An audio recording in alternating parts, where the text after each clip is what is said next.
my name is Mary. I am a registered voter and proud City of Erie resident, which is why I am very excited to be joined by Daria Devlin, who is running for City of Erie mayor. So hi, Daria. Hi, Mary. Thanks for having me. Yeah, how are you doing? Great. Good. So why don't you just start out by telling the viewers a little bit about yourself and what inspired you to run for mayor? Yeah, I'm so happy to be here today having this conversation and talking to our voters at home. I have lived in Erie all my life, aside from some time in college, born and raised on the Lower East Side of Erie. And I tell people all the time, I love the city. I think that we have great opportunities and wonderful resources here, great people, great history, great heritage. But when I look around the city, I'm just not sure we're heading in the right direction. I don't know that we're taking full advantage of all those opportunities. I have some concerns, probably some of those we'll talk about today. And so after my experience and living in the city and being elected to the Erie School Board, I really decided that I wanted to step into this race and bring new leadership to the city. I can't say enough nice things about Joe Schember. I think he's a very nice man. Nothing bad to say. I just think it's time for change in Erie. Yeah, well, I'm very excited because I chose to stay in Erie, and but I see where we're headed, and it's might not be in the right direction. So but I think you kind of started to touch on this a little bit, but what makes you the right person for the job? And then how do you kind of stand apart from the candidates? Yeah, so I think I bring a unique mixture of experience and knowledge to this position. So first of all, again, born and raised in Erie, I know our neighborhoods well. Came up through our Erie City schools. I sent my children to Erie's public schools, which I think is important. Really gave me a lens into our families and kind of the things that they're experiencing every day. I've worked in nonprofits, so I have over 15 years of nonprofit management experience. That's included managing people, managing huge budgets, and managing projects. So I led the redevelopment of the former Wayne School on East Avenue. It's a $12 million project. So I really learned a lot there about how we manage and get really big projects off the ground. In terms of my kind of municipal experience, I was elected to the Erie School Board. I'm finishing my first term there. I served as board president my second year in. That gave me a ton of experience overseeing huge budgets. I think people don't know sometimes the Erie School District budget is actually larger than the City of Erie's budget. So that taught me a lot about budgets and also what can go wrong when budgets aren't managed, which is part of the reason I'm a little concerned right now. And then, I also serve on a number of boards and authorities. So I'm on the Erie Port Authority Board. I've served on the Land Bank Board, and I was also appointed last year by Representative Mirsky to the new CRIZ Authority Board. So that's really given me a lot of view into the resources the city has, the direction we should be moving, and that's what I intend to bring to the role. So if elected, what would kind of your, top priorities be, kind of you pulling on your past experiences? Yeah, so the really big things that I'm concerned about, first of all, I'm concerned about our city's budget. And, when we talk about that, I think people kind of glaze over. It's how does that really impact me? But our city's population has continued to decline. And if you listen to some of Mayor Schember's points, back when he was first elected 8 years ago, he talked about wanting to get population back up to 100,000. It's actually continued to decline. We're down about 92,000 people right now. The problem with that is that means less taxes, less tax base in the city, which means less taxes for our budget to do the core city work we need to do. The city's job is to take care of our streets, take care of garbage and snow removal, and do public safety. And with less tax dollars, it becomes harder and harder to do that. So what we're seeing in our budget is we're seeing spending more than we have, which creates what's called a structural deficit, which is like the hole that you keep digging. So that's really something I want to address. And that's tied to my second big issue, which is housing. So when you look at our neighborhoods now, they do not look the way they did when I was a kid. My own neighborhood where I grew up doesn't look the same. We need to bring our neighborhoods back up to kind of their former glory and make sure that there is affordable, safe, quality housing for everyone who needs it. That does a couple of things. It gives our neighbors safe places to live. It also improves our neighborhood, helps that tax base, gets more people to live in the city. And lastly, Mary, I'm concerned about our youth. I look around and I think you chose to stay here. I chose to come back. We need our young people to do that. They're the future. And I'm just concerned we're not providing enough kind of safe spaces for them to explore their creativity and have good family sustaining jobs. So that in a nutshell, those things, the budget, housing, and youth, those are really the things we'll focus on. Yeah.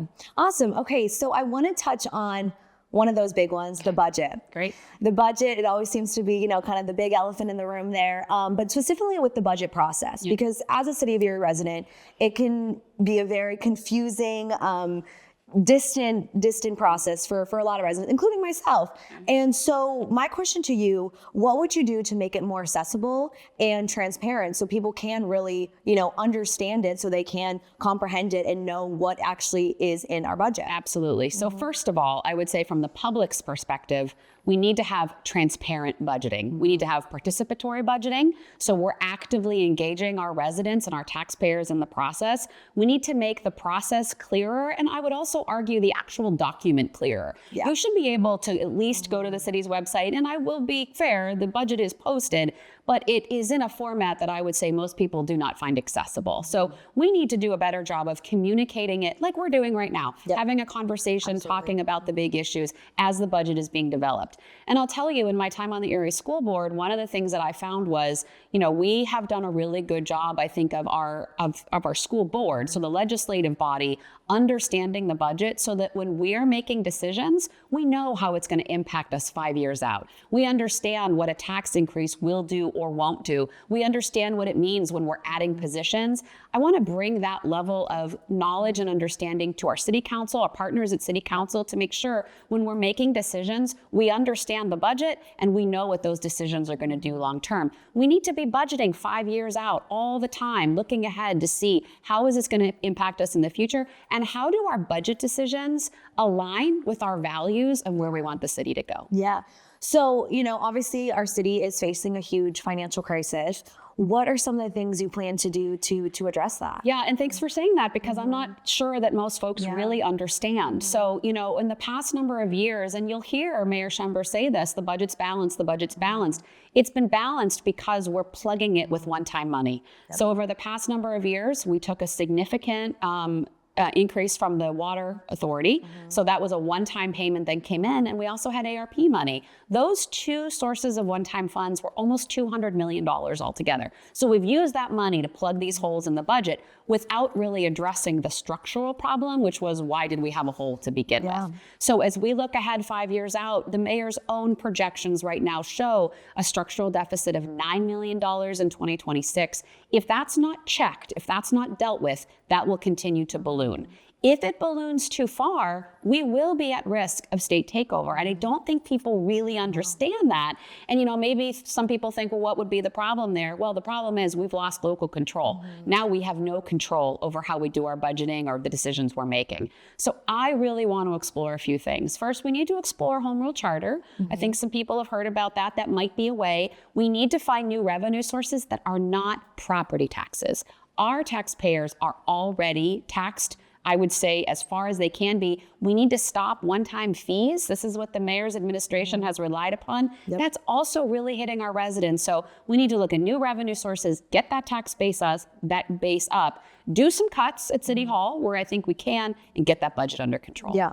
So I'm very excited to be talking about these things because, like you mentioned, I think a lot of residents don't understand not only these issues, but how crucial and what a time we are in, that we do have to be meeting this moment. And so I'm very excited to be learning, all of these things too, in addition to the viewers. Yeah. Another thing that a lot of people might not be aware of is that the mayor plays a huge role in appointing various city boards and authorities. So what would be your approach to ensuring that these groups operate effectively and are in the best interests of our residents? Yeah. So, it is the mayor's job to set the vision for our city. And, the mayor doesn't do that alone, does that with lots of conversations like this one and others with our residents and our taxpayers. But once we set that vision for ourselves as a community, everything needs to be lined up to help us get there. So that includes things like our housing authority, where the mayor has appointment power over the board there, our parking authority, our port authority, even the CRIS authority, which is mixed appointments from the mayor and also our representatives. But, all of those need to be working in tandem to help us reach that goal. And I really believe that we're leaving things on the table when we allow silo work to be happening. We all know where we need to go as a community. We need to engage stage, bring everybody around the table and say, what's your role in getting us there? And that goes from city services to city authorities to our nonprofits to our other, employer partners, business partners. We all need to share the vision and get there together. And I really think we can. It takes leadership. Yeah, absolutely. And, I know this race, as a City of Erie resident, this race has a direct impact on my life. And two, you talked about making sure we not only retain our current residents, but attract new ones, especially with our young people.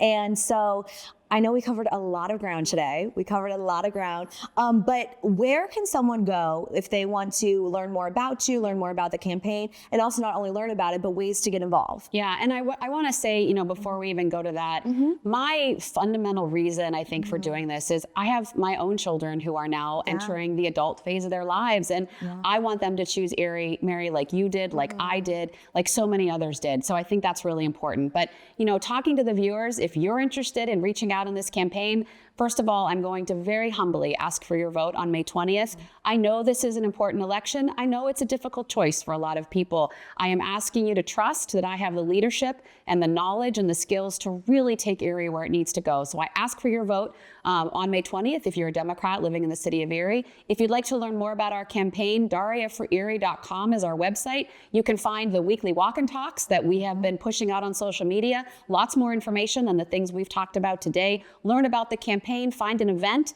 We're having lots of events around the city. Just come to one. Just come and have a conversation and let me know what you think. So certainly those are the ways to get involved with the campaign. I do ask for your vote. And Mary, thanks so much for having me today. Thanks for coming, Daria. And we look forward to seeing what's ahead. Thank you.